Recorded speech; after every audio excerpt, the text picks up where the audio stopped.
pessoal, sou Elenay Câmara. E eu sou a Karina Praça. Nós estamos aqui no Negócio para Te Contar, que é o podcast, videocast da CNC. E hoje a gente vai tratar de um tema muito importante, atual, que é a igualdade salarial, né, Karina? É isso aí, né? A gente vai falar sobre a nova lei de igualdade salarial, que já está em vigor e vale para empresas com 100 ou mais empregados. Para entender, né, melhor o que muda na prática das empresas, nós estamos aqui com um especialista, compõe os nossos quadros aqui da CNC, a diretoria, né, jurídica e sindical, a doutora Luciana Diniz. Bem-vinda, doutora. Obrigada pelo convite, Helena e Karina. Muito bom estar aqui com vocês para contribuir com o nosso videocast, podcast, sobre um tema tão importante.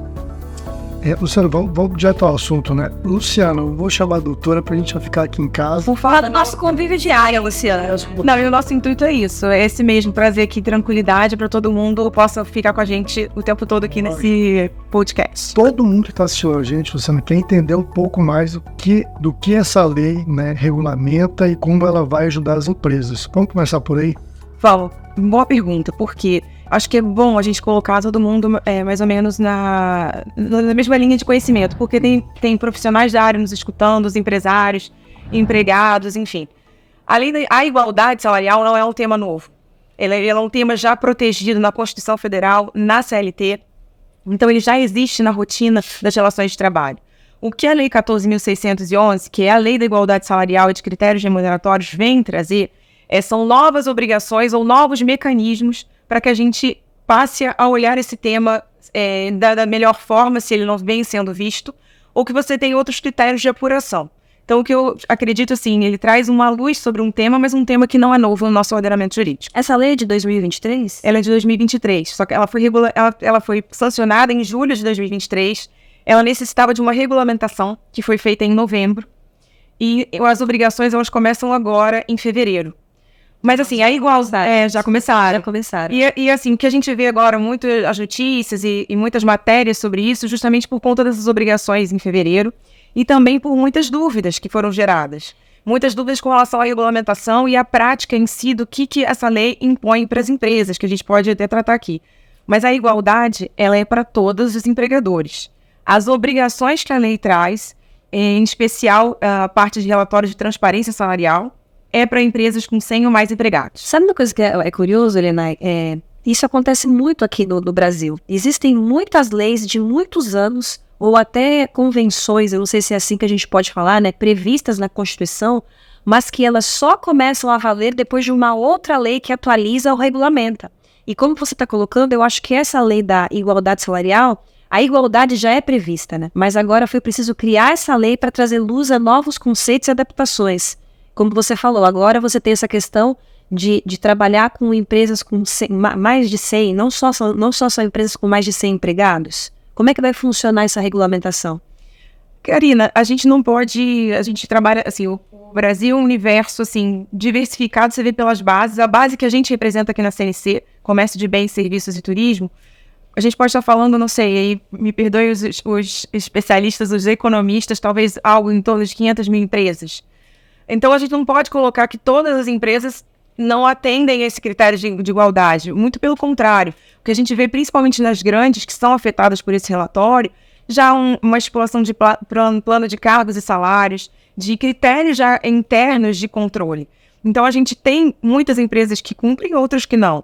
Óbvio que quando vem uma lei, quando a gente coloca a luz de novo no tema, quem está fazendo vai revisar o que está fazendo. E quem não faz vai passar a olhar especificamente para isso, até porque tem mecanismos aí de fiscalizações que podem ser aumentadas, multas e tudo isso. Mas assim, o que se busca quando se coloca um tema dessa importância é uma revisão como sociedade. Não só a gente colocando para os empregados, só para os empregadores, mas também para os empregados com a sociedade como um todo. Busca se movimentar o todo, né? Como você disse, cada um dentro do seu status de atuação. E eu fiz um dever de casa aqui, que foi dar uma pesquisada em algumas situações para poder elucidar melhor para quem está acompanhando a gente. Por exemplo, mulheres ganhando menos do que homens para realizar o mesmo trabalho, né? O trabalho de igual valor.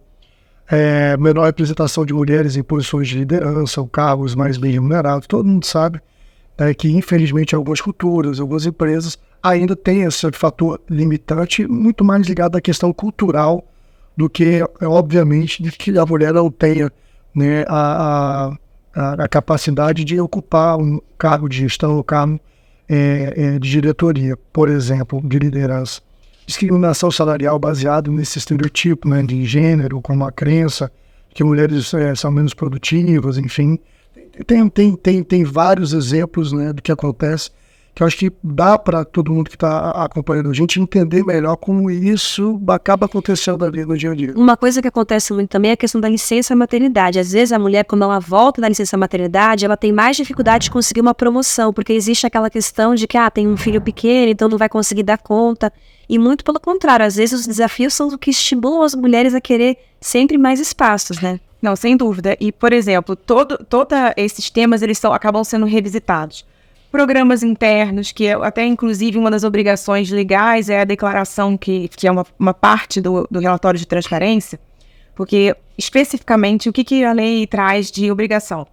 Esse relatório de transparência, que ele tem uma parte que é respondido pelo empregador, no portal Emprega Brasil, que traz justamente perguntas sobre incentivos, as questões de licença e tudo isso, o que as empresas praticam.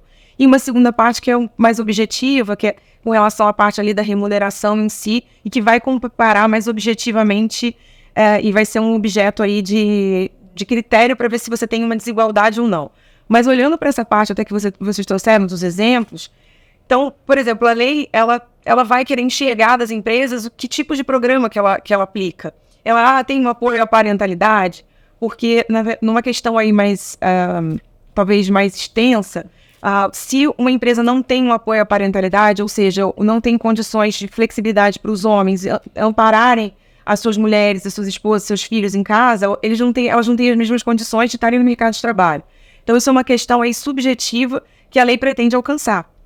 Então, e isso, sem dúvida, vira um debate interno em governança, nas gestões das empresas como um todo, no que se aplica ou não, porque essa é uma forma de garantir uma igualdade. A grosso modo, o que diz a lei e para quem é a lei? A lei é para todos, né? Assim, a gente tem que pensar que o critério específico da igualdade ela tem que ser respeitada em todas as relações de trabalho e conforme como sociedade, mas especificamente aqui a gente tratando de uma obrigação trabalhista, ela é presente. Como eu falei, ela já é presente. O empregado já poderia, num caso de uma violação, ia ter um acesso à justiça e ele ia comprovar que ele precisa de uma equiparação ou algo assim, comprovada aquela questão de isonomia salarial pela identidade das funções, pelo que se faz. Tem critérios objetivos para isso.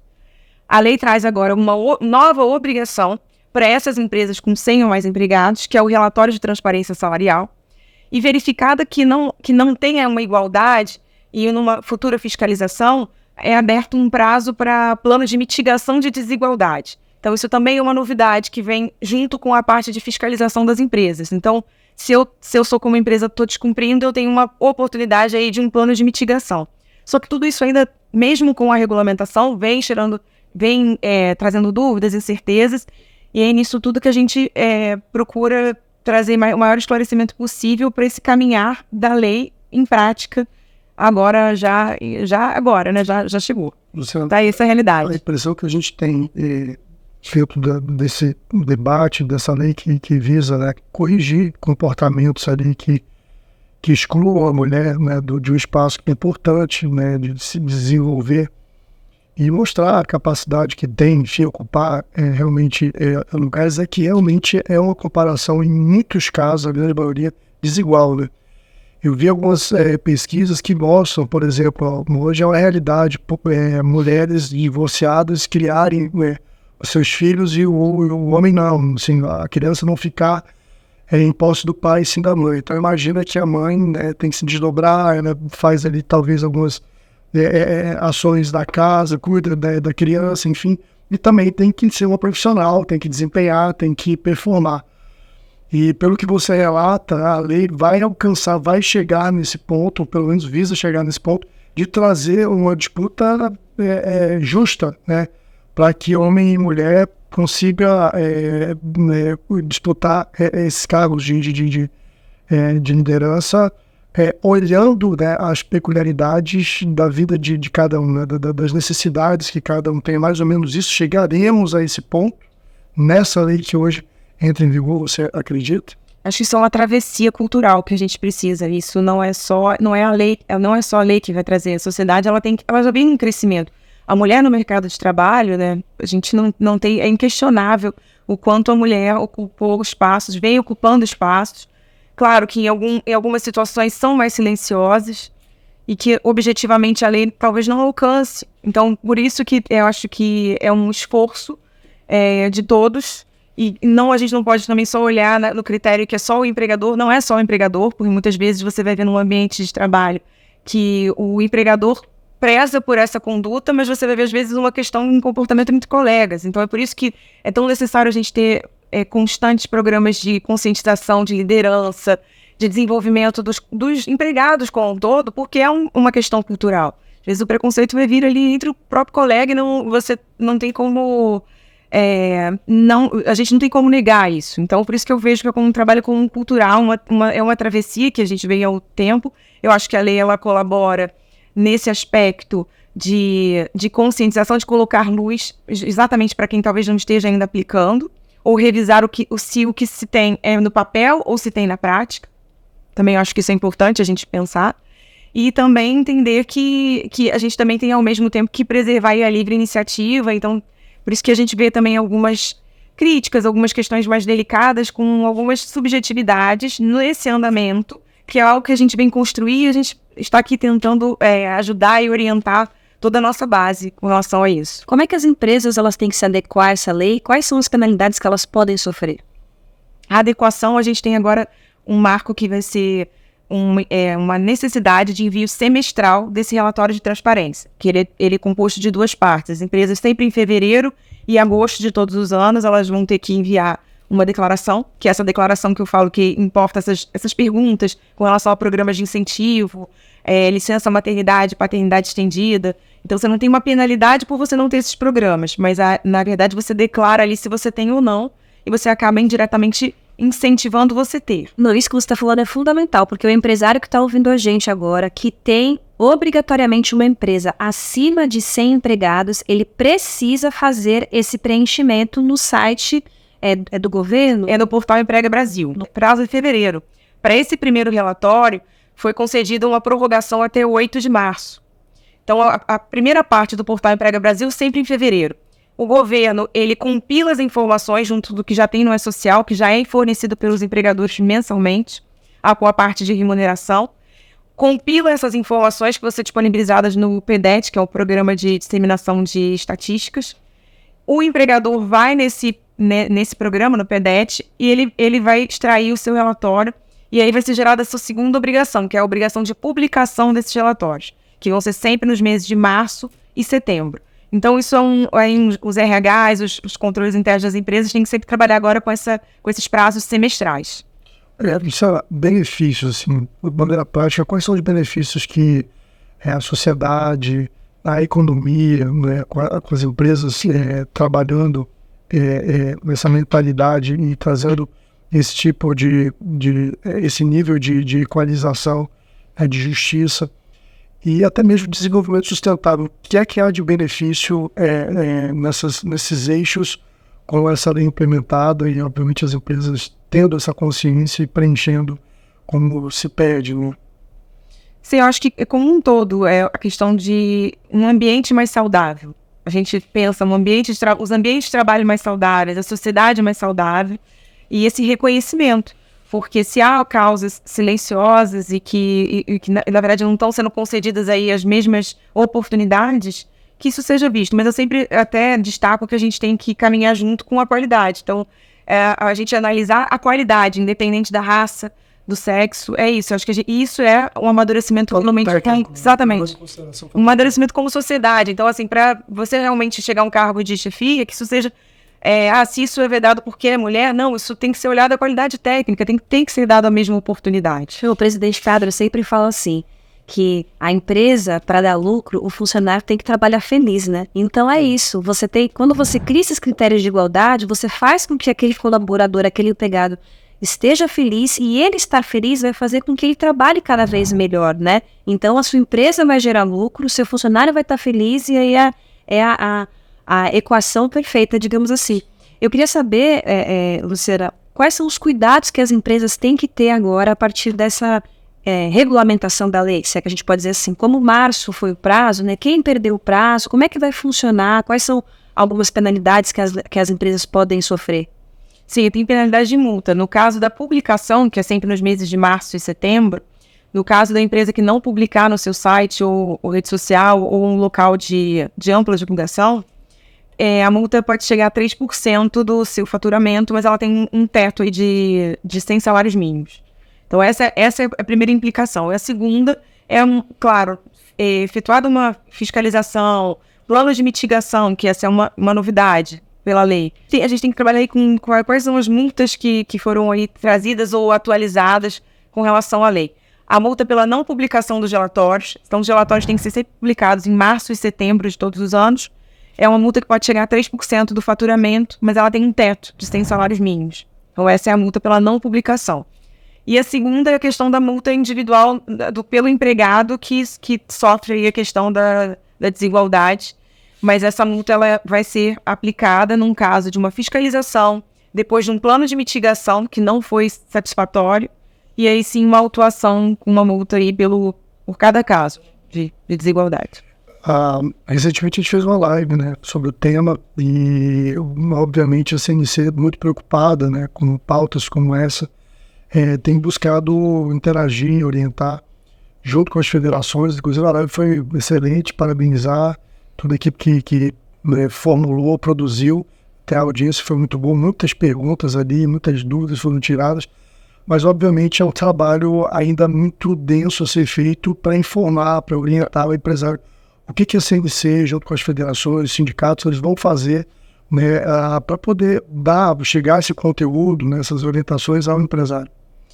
A CNC está acompanhando isso desde a lei sancionada em julho, diretamente. Você fez parte do grupo de trabalho junto com o governo que analisou, né, Luciana, esse trabalho dessa nova publicação, né? Sim, a CNC foi com uma das confederações mais representativas, né, junto com outras confederações patronais e laborais. Nós fomos convidados para participar do grupo interministerial que tratou dessa regulamentação.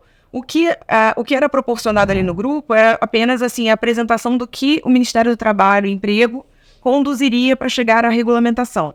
E aí a gente poderia fazer críticas e dar sugestões para trazer uma regulamentação de uma certa forma com mais segurança jurídica. Publicada essa regulamentação em novembro, então assim, a gente vem atuando nesse processo desde o início, em todos os atos.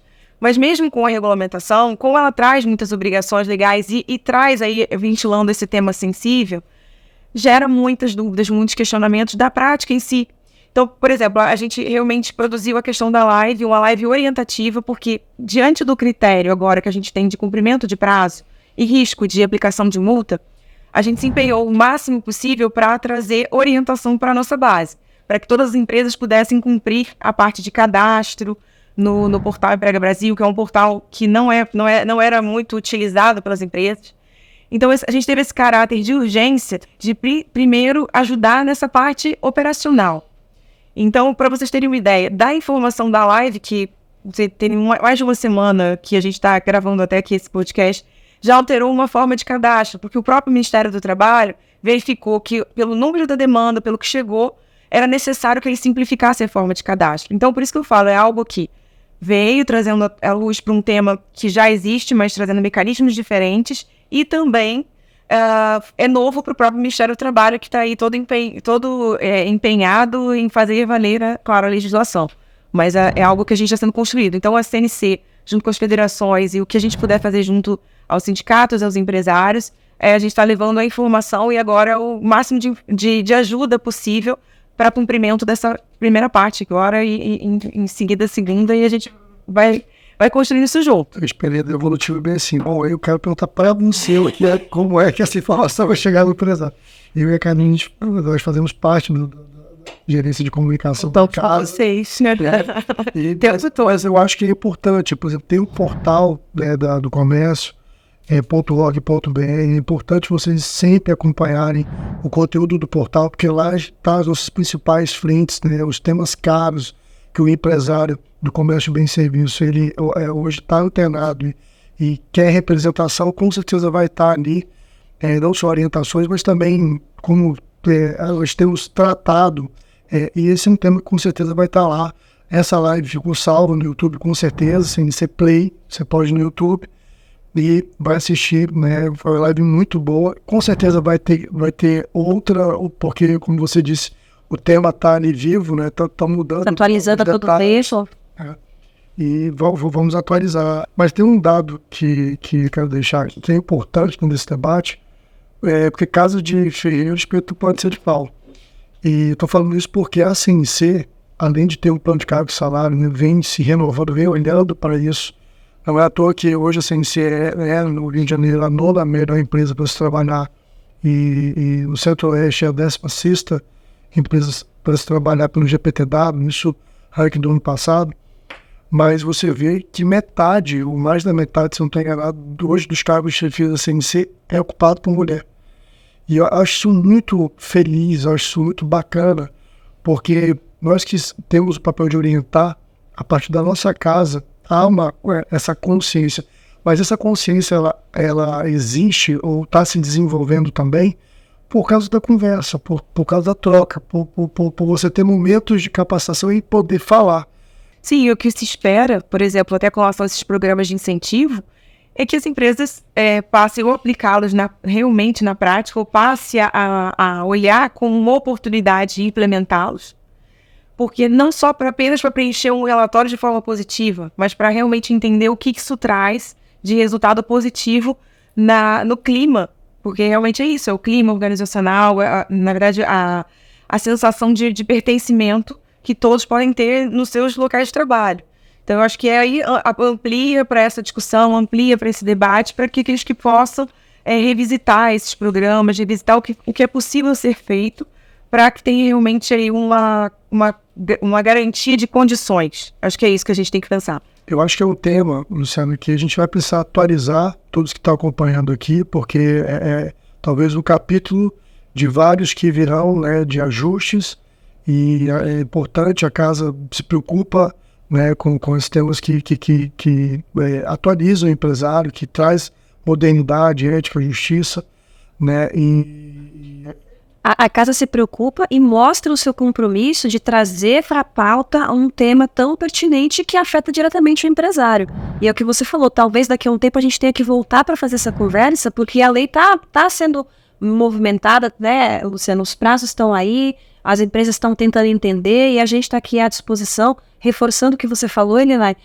Nós temos o nosso portal do comércio, lá a gente tem um chatbot que você pode mandar suas dúvidas, você pode também mandar nas nossas páginas no Instagram, no Facebook, até mesmo aqui no link do podcast. Se você tiver alguma dúvida, você empresário que está ouvindo a gente, se ficou alguma coisa que você não conseguiu entender, procura a gente, que a diretoria jurídica e sindical da CNC, a doutora Luciana, vai ajudar com essas informações, né, Elinay? Não só o nosso portal, não só a diretoria, também a sua federação, com certeza está acompanhando todo esse debate, está alinhada, né, com os posicionamentos da CNC, somos um sistema, né, e, Luciano, a gente vai te convidar para voltar aqui, né, para a gente ir acompanhando, desenrolar, como essa lei está ganhando maturidade, a gente torce muito, acredita que o ambiente que a gente vive hoje, né, da CNC, que isso possa estar em todas as empresas, porque é um ambiente maravilhoso, né, de você enxergar esses espaços sendo preenchidos dessa forma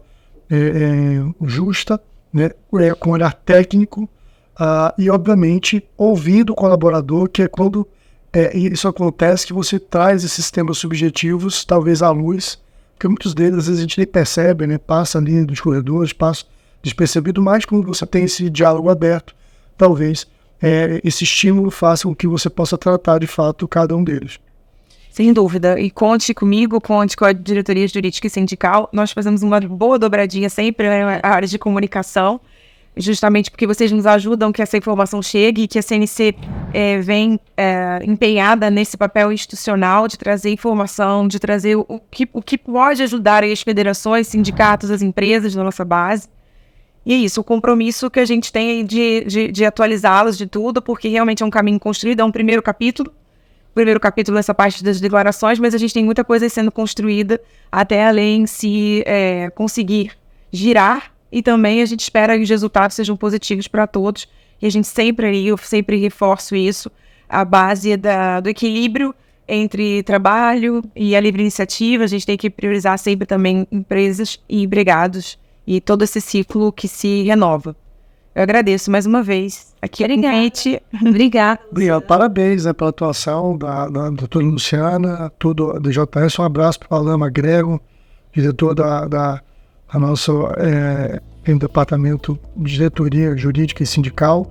Pessoal, você está no CNC Play, é mais um episódio aqui no nosso podcast. Assina, curta, compartilha, manda no grupo do Zap. É o sininho lá que tem que... Exatamente.